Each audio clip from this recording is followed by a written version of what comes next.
Hey everyone, welcome back to the Book More Show. It's Stuart Bell here, and today, great episode. We're joined by Bob Mangold. Bob, how you doing? Good, thanks. How about you, Stuart? Yeah, fantastic. Thank you. We're in the week leading up to Christmas as we record, so I'm not quite sure whether Yeah, it's busier or quieter. It seems to be a little bit of a hectic rush towards the finish line of the end of the year. How is it for you? yeah, always. Yeah. Always. So, Bob, would you describe yourself as a realtor coach? What would be the best way of describing it? Yeah, that would be okay is a word. Really, what I do is I help real estate agents and mortgage brokers or mortgage loan officers implement. So there's lots of coaches that'll get on a call and, every week or every 2 weeks and say, "Hey, Stuart, you should be doing this, this, and this. Did you do that? No. Oh, well, the next 2 weeks you need to do that." Right. And then that to me is by and large what you see in coaching in almost every industry. And it's not that it's a bad thing. It's just nobody nobody actually helps on implementing, right? So Right. you can have coaching, you can have marketing. I look at it as what we do is we implement. And Yeah. so I don't let people move. I take them down a path of basically 10 things that they need to do to implement in the business. And we don't move to step two until we have step one done. And we don't move to step three until we have step two done. Right. And we implement because With that, you can have the greatest ideas, you can have the greatest system strategies, but if they're not implemented and executed, it doesn't matter. right. There's a podcast that probably a lot of the audience are aware of. You probably are as well, the I Love Marketing podcast. And the the the idea around the getting the most value from the ideas. I always have a heated or enthusiastic debate with my business partner Dean, because Dean's very much on the ideas. A good idea trumps everything else, and I'm very Right. much on the side of without any implementation. I could Google ideas and have 50 to implement, but without implementation, nothing happens. And of course, the reality is both is true. But it's always interesting in the spirited debate, because I think there is a lot of heat and light and energy and other offerings around the idea side of things. But unless there's that implementation, and I don't want to say necessarily the realtors are worse than anyone else, but it's definitely a challenge of business owners across the board having that implementation step. So, your approach on the implementation side, was that from hard-won experience, or were you naturally on that side of the fence? Listen, I am of the mind that I would agree with both of you, with both Dean and you. You have to have good ideas. You have to exist outside the box, especially in the real estate and mortgage space. Agents and loan officers are nothing more than a commodity Right. unless you can step out of that box or step out of that frame and do things that provide value and do things that are different. So I believe you have to have the ideas to be able to do that. But then if you don't go and put them in place, it doesn't matter. Right. And so somebody who's owned businesses, I've owned brokerages, mortgage brokerage, real estate brokerages. If you don't implement things, nothing moves forward. And if you're the leader of your business, which every real estate agent, every mortgage person is, if you're the leader, you have to be pushing forward. And the only way to move forward is to implement. Right. And when you implement, you have to accept I may have to tweak, right? So I may not be great the first time I do it, but by the third, the fourth, the fifth, the sixth time, I can get good at it. And I think what happens is most people, they implement, they go, "Oh, that didn't work the way I thought." They go, "Oh, it doesn't work."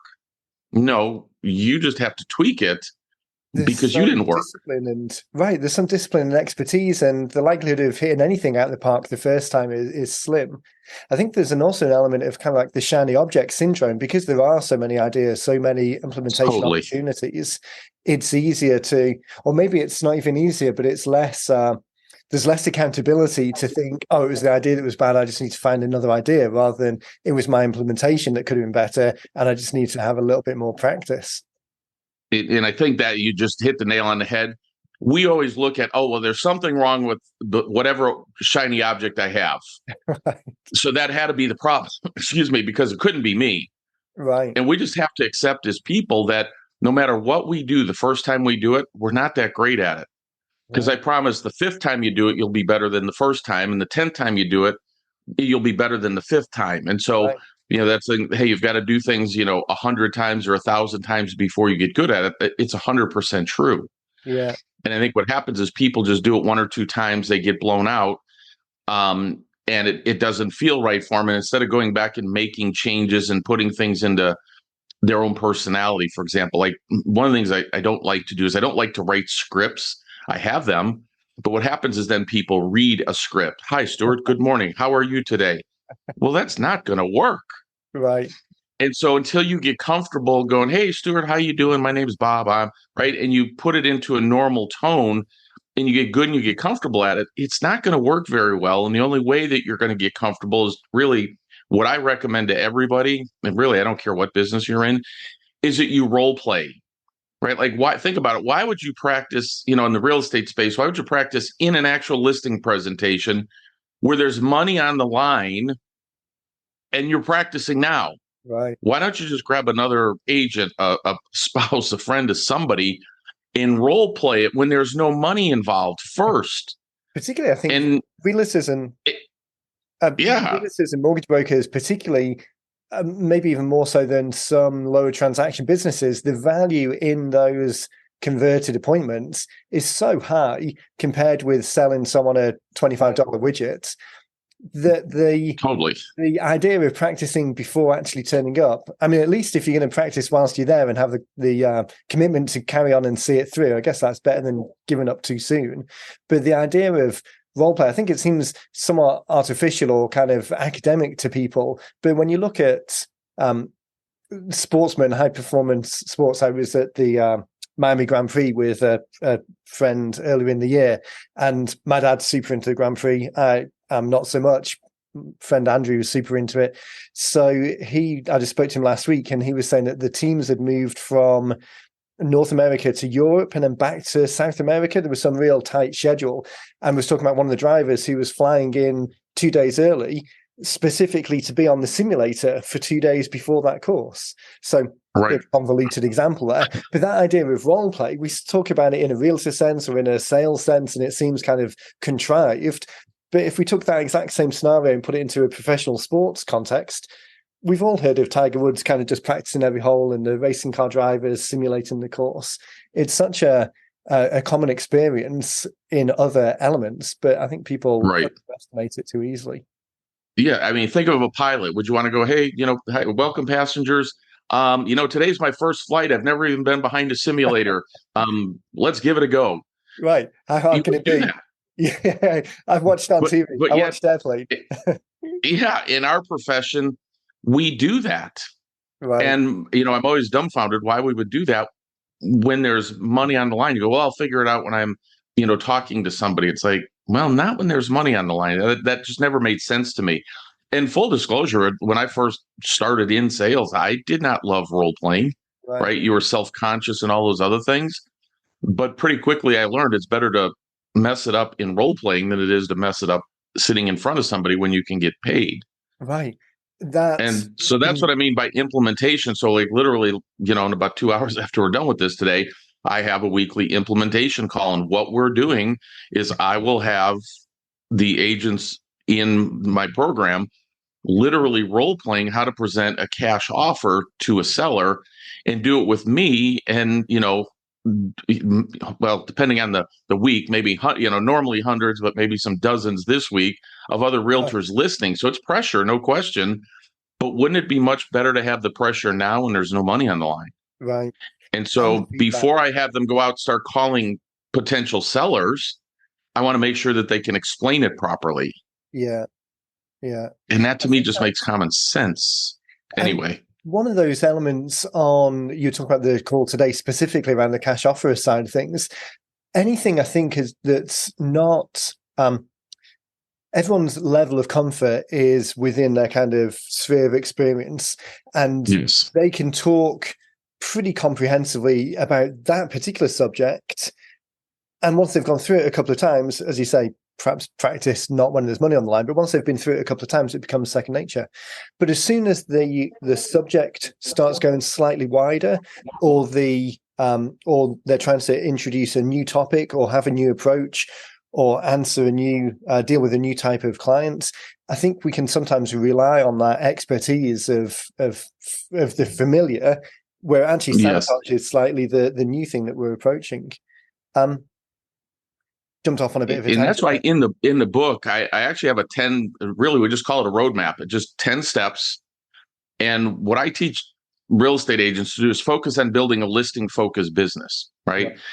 And for years, I've been predicting that what happened this year was going to happen, that we would get into the courts on this buyer agent commission.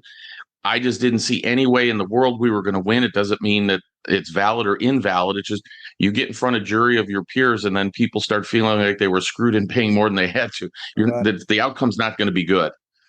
And so, if you were a listing agent, you didn't have the flux in your business that you're going to have going forward in 2024. So, I've always believed just if you list, you last.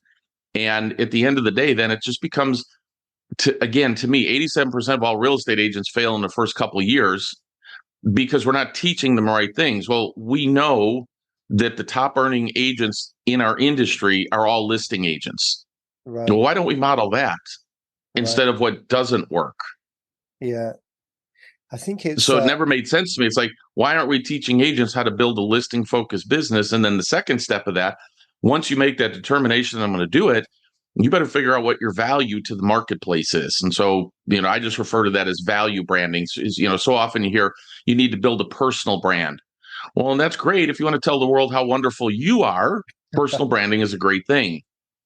In my opinion, I think we need to take and talk to the people about what value I bring to the relationship so that the outcome that we have by working together is more lucrative for you, meaning you sold a house for more money, you netted more money, whatever that looks like. But it's about the experience that you're going to have as the consumer and what value I bring to you, not how wonderful I am. right. It And so I seems don't market that way. To me, it's all about what value are you bringing to the consumer? right. And if you can't answer that, and that's what I talk about in the book, and I give everybody, how we do it and the system I created to be able to answer that. But if you can't tell people what your value is to the marketplace, why would they hire you? Right. The And the realtor second part world. is, if you don't provide any value, why will they refer you to anybody? Yeah. Those ideas of orchestrating those steps, I think even if you push them and force them and they answered, they would see and maybe even come up themselves with a level of value being more important than personal brands. But the default, the general position seems to be so much more people are focused on the personal brand side of things. Right, Coming from the UK, you don't seem to get the same. It's much more company driven rather than person driven, and I'm guessing right, that's some structural difference.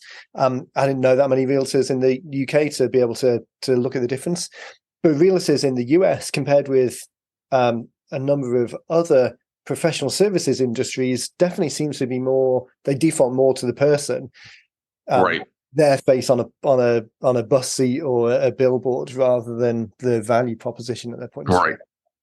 So those And so I think if you focus on the personal, you can be successful and you spend a lot of money doing it. But if you actually focus on the value that you bring, you can build a much better, a much more solid base of referral business, right, right? Which is ultimately referrals are free.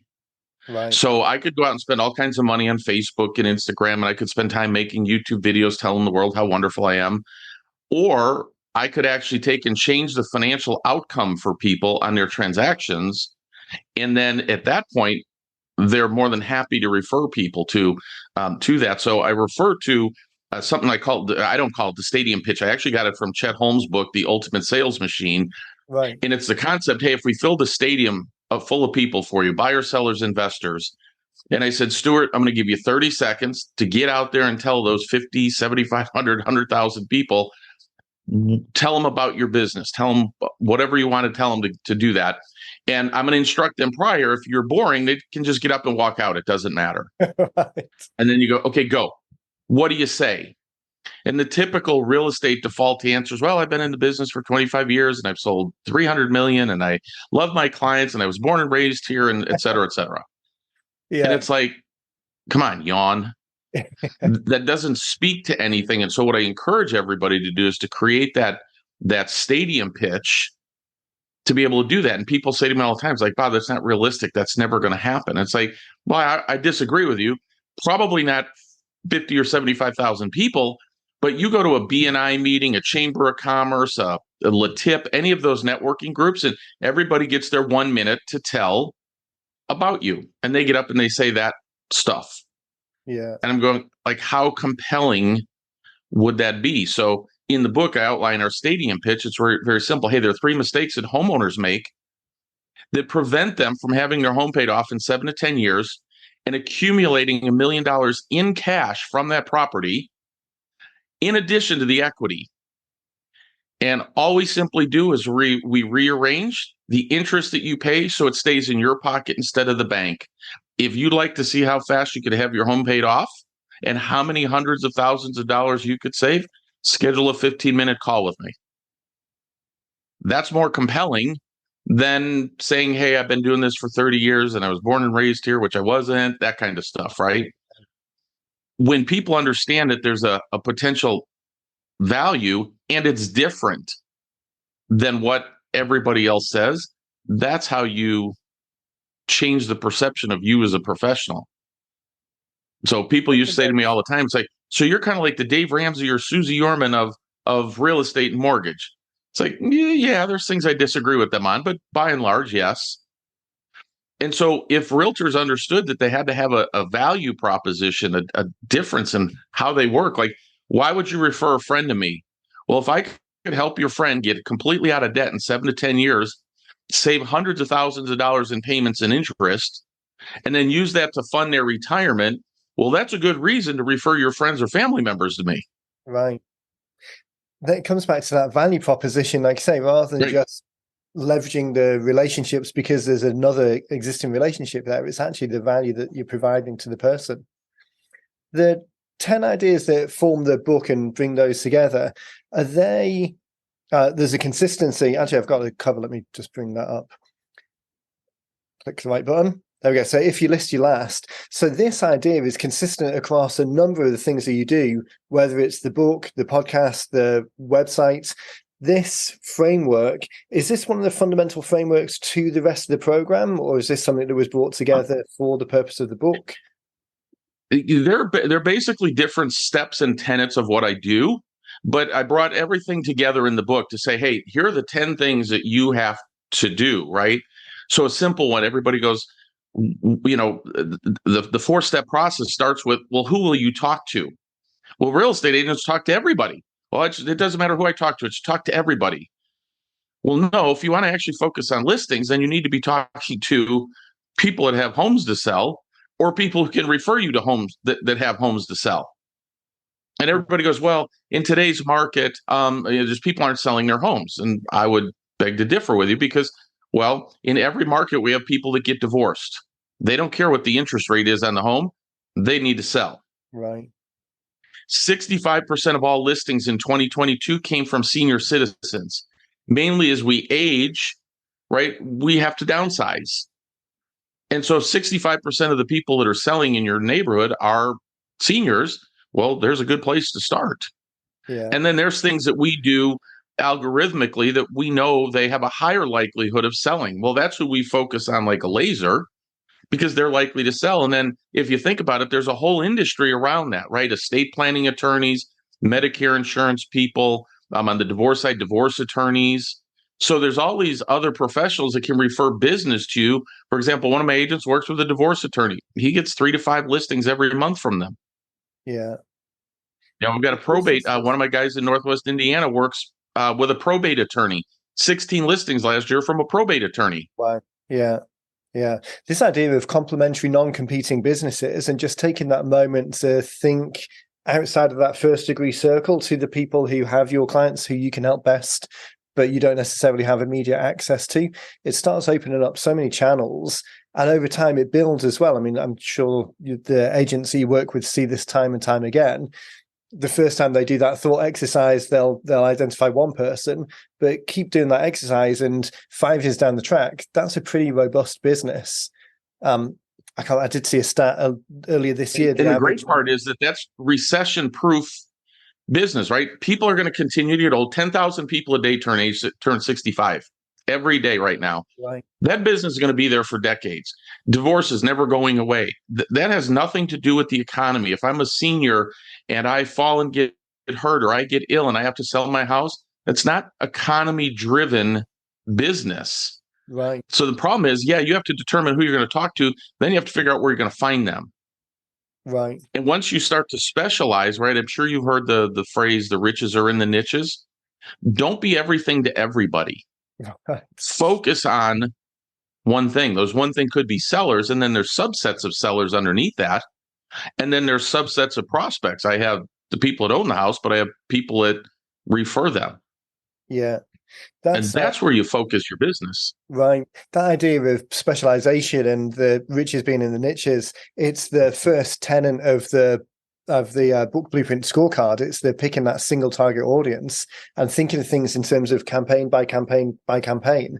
It's not saying that you'll never address other things, but for this particular No. exercise, doubling down, it just makes the whole process so much easier because, as your guys I'm sure see as well, the language that you use with that particular group, the follow-up sequences that you've got in place, the examples that just spring to mind as you're having those conversations, once you've role played it and got the language square in your mind, it just makes it so much more straightforward. And that does come to the expertise part where we were talking earlier, like you have to get better and better at this. Well, the more you enter into those markets, the more you understand what's important, let's say to a senior, Right. right? So seniors, you don't go in and just real estate agent all over them. You just turn them off because they're used to having people try and scam them, to be honest with you. Right. And at the end of the day, the better you get at understanding the needs and things of that nature, the more success you'll have. But that just simply takes time, transactions, understanding, conversations, networking. Like, hey, what's important? Like, what are the 5 things that are important for estate planning that people should have? Right. One of the things, if you have a 45, 50-year-old client, the question would be, hey, Stuart, have your parents signed a beneficiary deed yet? It'd be better if they had a trust, Right. but it would be good if they had a will, but the very worst case scenario is they have a beneficiary deed. And so often I talk to real estate agents, they go, what is that? Right. And it's like, well, when the person dies, the deed goes directly to the descendant. It's not going through probate or any of the rest of the stuff. So at the end of the day, the more you get involved in that, the more knowledgeable you get, the more value you bring to the client. It doesn't happen like day one, hey, I'm going to focus like that, and all of a sudden I'm going to be an expert at it. Yeah. And that being in it for the long term, the specialization and adding value, layering on the value one level on top of the other. That is, I was listening to a podcast. I own an electric vehicle. I was listening to a podcast the other day. A guy was talking about going into one of the traditional manufacturers who had an electric range, but none of the sales guys knew anything about it. So he was giving them the details because he was enthusiast, and then had gone back with another friend 2 months later, and the guys still didn't know the details, like how big the battery was or what the average range was or whether how affected cold weather was. And he'd literally given them the information, but by not doubling down in that particular specialization or having an interest to double down in that specialization, the likelihood of you building a relationship with a senior where you are able to provide that extra value and giving them a broader perspective versus just going in and like the line you use, kind of realtor all over them, it just makes Right. such a difference. And I think if you're in any industry for the long term, having that interest and respect for the client to want to be able to provide that value really makes the Right. difference. Yeah. Yeah. Uh, About 6 years ago, I started looking at the market, the way things were happening. It's when these lawsuits first started. And I said, quite honestly, it's like, this isn't going to end well. But the question you have to ask yourself really is, why would a seller pay a buyer's agent? And you could say, well, the seller doesn't pay the buyer's agent, the listing agent does. At the end of the day, the seller pays it, right. right? The buyer pays it in the form of an elevated home price. It's just the way it works. And be honest with that. But basically, what you're doing is saying, hey, I'm going to pay you 6%, or I'm going to offer 6%. And you're going to give 3% to a buyer's agent. Oh, yes, Stuart. By the way, that buyer's agent's job is very simple. It's to negotiate the best price and terms for the buyer, which means it's going to take money out of your pocket at closing. Right. When you explain that to a seller like that, and I just go, is there a reason you'd want to do it that way? And they say, well, that's the way it's done. It's like, well, what if it wasn't done that way? And I started having these conversations with sellers, and I created a system called Home Boss that was designed to answer that. Hey, the buyer's going to pay the commission. We have a way to do it where it's compliant with Fannie Mae and Freddie Mac. It's all completely disclosed, so we don't have any lawsuit issues. It's If a buyer wanted to negotiate their commission with the agent, they could see it right up front what it was. They could do whatever they want. But at the end of the day, what it allowed us to do is it allowed us to take and get the seller the highest market value. And we can guarantee that because of the amount of traffic that we get. Right. And we can do it in 14 days. We don't even put a lockbox on the house, right? Because biggest thing for a seller is they hate the hassle and headaches of listing.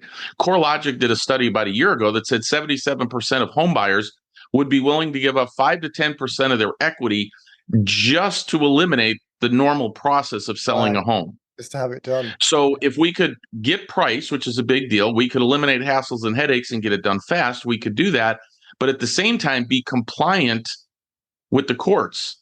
Right. And so simply all we do is our fee is 3% to sell a home. And if another agent brings the buyer, we add 3% of the price. It's all disclosed. It happens online. And everybody knows what everybody else is offering. There's no highest and best blind offers. And so about 6 years ago, I seen that coming.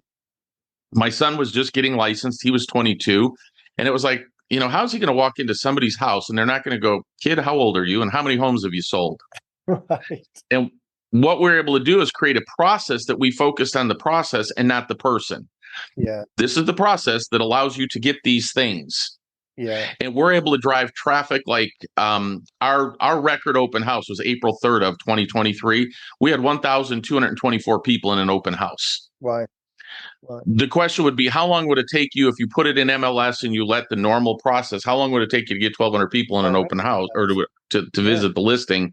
We did it in 2 days, which is how we can, how we know that we can guarantee that the maximum value for the property. And so it's just about looking outside the industry. 6 years ago, I can tell you, people told me I was nuts. Realtors were like, this is crazy. Why are you doing this? And suddenly now it's not so crazy anymore because we lost. Right. And now one of the people I talked to 5 years ago actually had a team, was named in one of the lawsuits, called me up and said, my God, I should have listened to you. Yeah. Like you say, even with the lawsuits on the natural, the jury of the peers naturally siding on the side of the consumer because there's sympathy and it seems unfair, and the big guy versus the little guy type approach. But just the natural tendency towards faster, more seamless transactions online, the whole COVID approach to forcing people to be more comfortable or making people be more comfortable pretty quickly with purely online transactions, I think that accelerated things by 5 years. But the situation we're in now, that study saying people would be willing to give up real money just for ease of transaction, anything, convenience trumps anything. And as more and more people are heading down that route, I think it's the agents who are adopting that or acknowledging it and then embracing it slightly will be the ones who are ahead in another 5 years, and not just fighting the nostalgia of how it was when they first got started. Yeah, 100%. So it's funny. Many of my agents actually do listing presentations on Zoom. They don't even go into the house anymore. Right. Well, pre-COVID, that people didn't know what Zoom was, right? Yeah. So you couldn't necessarily do that. So there are some things that came out of COVID that helped us as an industry. And one of my agents literally just sold his house, now travels around the country. Has I call it a rock star tour bus. And he takes his listings via Zoom traveling across the country, and he has a buyer's team that does the open houses for him. He's traveling the country, and he takes 2 to 3 listings a week, traveling in a luxury RV, a tour bus, whatever you want to call it. And the whole paradigm has changed because of COVID. And yet people will still say, no, people won't do that. And it's like, my answer is, well, please don't tell all my agents who are doing that, because it works pretty darn good. Right. And you got to change your paradigm, and you have to start looking at how the world's going to change and what you can do to be in front of it. Yeah. Everything with AI now, it's, is AI going to replace a real estate agent? No. But boy, can it take care of some of your tasks and things like, hey, I have a podcast. If you list your last podcast, and guess what? I edited it on AI. It used to take 3 hours. I used to have a firm that did it for me and everything else, and paid a few $100s a month to do that. And literally, I uploaded into an AI system, and 3 minutes later, I have a perfectly edited video and podcast. Yeah, yeah. Though that speeding up of the task-related things, when you look at the real estate industry across the board, how many things are slowed down by old or legacy ways of doing things, or because that's the way it's always done, or the reducing need to do things with face-to-face contact? the whole title side of the business, that is just I'm surprised that that still exists, and it would be Real surprising. estate is a very call it traditional business, if you will. They Right, still teach agents the same thing that they've been teaching for the last 50 or 60 years. And my thing is, I have a corporate background, and my answer is, hey, if I ran a corporation and 87% of my employees washed out in the first 2 years, like we'd be firing somebody. right, Yet in yeah, the real estate industry, that's what we do. And it's like, well, that's just how it works. It's a tough business. Well, no, what if we started teaching them different things to be more effective yeah. and changing the way that they're trained instead of Yeah. just throwing them out to the wolves and go knock on doors? Yeah, I think that expectation that it's a personal business and you can't replace the human element of it is true to the point of the relationships and making sure that the client feels like you're their trusted partner. But all of the ancillary things around it, those are the things that will go quickly. And you're right, speeding up the process, changing the training to be more effective in 2023 and beyond means that they can double down on that human element and make sure that that's the piece that is irreplaceable by machines, but streamlining everything else, taking away the headache that does wash out so many of the people. It's Well, what I actually teach is pretty simple process. The only job that you have each day is to talk to 10 potential sellers or 10 people who could refer you to sellers. The only job you get paid for is to talk to people. As a real estate agent or a mortgage person, the only thing we actually get paid for is to get a listing agreement signed or a buyer broker agreement signed. It's the only right, thing we get paid to do. Everything else can be clerical, for lack of a description. So if you want to maximize the amount of money you make, well, it's pretty simple. Just talk to 10 people a day. And then if you can take the 10 people a day and get better at your value branding, your value proposition, instead of talking to, like, let's say the average realtor has to talk to 100 people to get one listing, right? They talk to 10 to get into, or they talk to 100 to get 10 appointments. Then they list one, two, whatever the number is. Well, what if all we had to do is talk to 10 to get 6 or 7 listings? right, So it isn't that we have to talk to more people, because I hear that all the time. Real estate's a numbers game. To some level, that could be true, but it's actually a skills game. Our job needs to be, if I can talk to less people to get more signatures, I'll make more money in less time. right, And yeah, so one of my coaching tenets is I don't want our people working more than 40 hours a week, yeah, because then if you're working 80 hours a week, you're not working smart, you're working hard. right, Let's work smart, improve our skills in what we're saying to people and what we talk to people about. And that's why I don't love scripts, because they become something that's read, and we eliminate all tonality, all speed, pace, things like that. As a natural, my natural tone is talk fast and like I right, dump a lot of stuff out. But if you actually hear me talk to somebody in a sales situation, I'm actually very slow. I'm contemplative, right? It's all that tonality that comes into it. Why aren't we teaching that in the real estate business and saying, here's a script, right? You see it all over Facebook all the time. Hey, who wants my FISBO scripts, or who wants this script? right. The script itself there's nothing new out there. No, The like you question say, is, what's your skill level right, in that scripting, implementing in in the talking to people? situation. Right, exactly. It's the Yeah, taking the tool and the idea and tailoring it for your particular use case and your personality, and actually internalizing right. it as well. It's not just reading, as you say, off a page and it's the words that are magic. It's the fact that you're able to internalize and use those words in a real conversation with a real person, and kind of make that connection and show the value so that they take that decision. Um, you mentioned Exactly. the podcast there as well. This idea of bringing the ideas together into a book and how you plan on using the book to get in front of the people who you can best help. Was that an idea that was pretty crystal clear in your mind before you started, or have the ideas kind of formalized as you've kind of made the move to bring it together?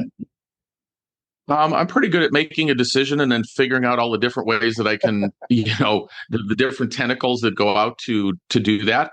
But no, I went into it with the idea that it's simply a promotional tool, if you will. And I don't like to use the word promotional, but part of my mission is that I want to start teaching agents and lenders how to financially impact their clients.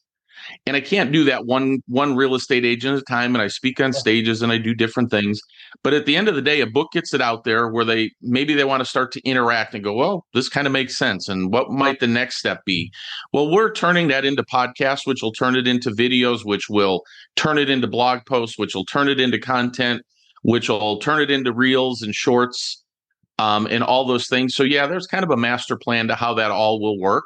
But part of it is to let people experience, really agents and lenders experience, say, that content and see if it makes sense to them. My brand of things, or the way that I think, may not be, it's not for everybody, right? Somebody wants to be a value brand. No, it's all about me. And I want to be, everything is about how wonderful I am. They're probably not going to relate well to what I talk about. Right. And that's okay.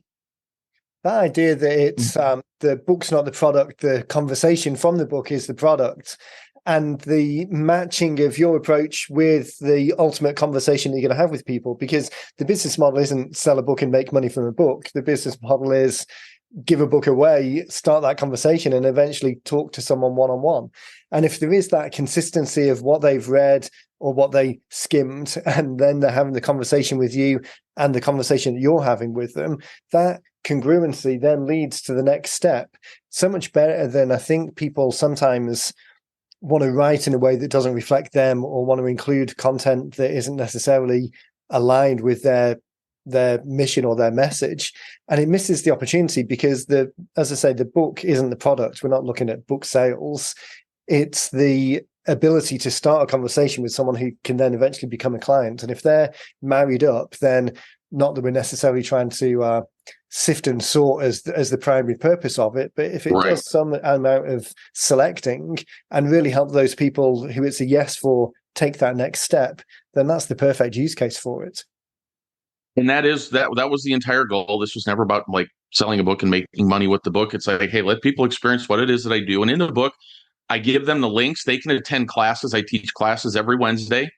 So they can come and experience that. They can go to our website, realestateassetadvisors.org. They can watch replays of those classes, right? And we're not selling anything at the class. If you want to hear what I'm teaching and that resonates with you, that's how we'll attract clients that are dedicated to the same mission that I'm on, which is impacting your client's life financially. Yeah. And, again, if you think about it, real estate is the number one source of wealth for everybody in the United States, or at least who owns it. It's the number one source of wealth. And yet this is the business we're in, and we don't do anything that actually helps teach people how to utilize it and leverage it to build wealth. Well, that's really what our value is. Opening a door, writing a contract, you can get anybody to do that. And so my message will go out in all these different arenas, and then I'll let them experience that. And if it resonates with them, great. And, even in the book, I give them access. They can schedule a call with me. I don't care. They don't have to be a client. I'll schedule a call with somebody and talk to them about their business and see if it resonates. And if it makes sense for us to work together, great. If it doesn't, great. If I can impart some knowledge, or you can learn something from going to the classes, great.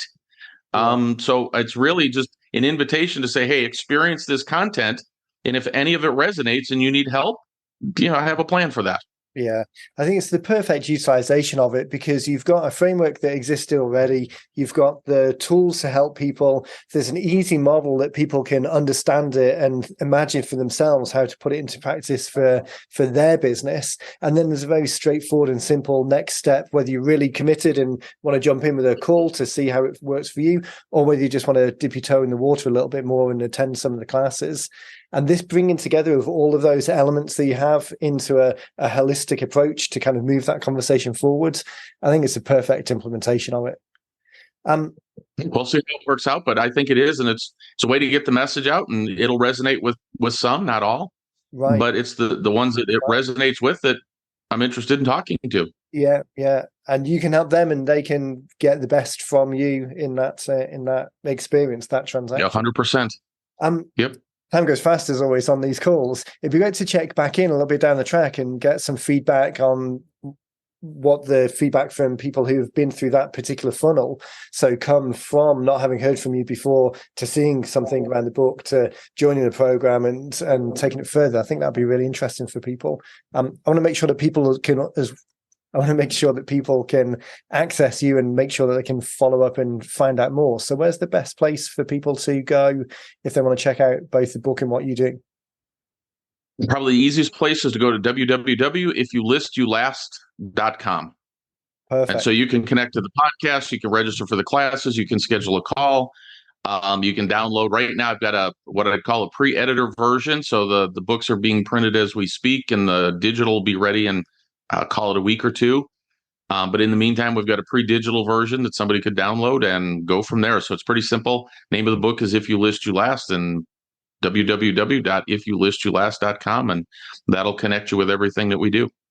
Fantastic. Well, we'll put links in the show notes. So if people are listening on the podcast player, it will be in the show notes there, or on the website. Obviously, it'll be just below the video here.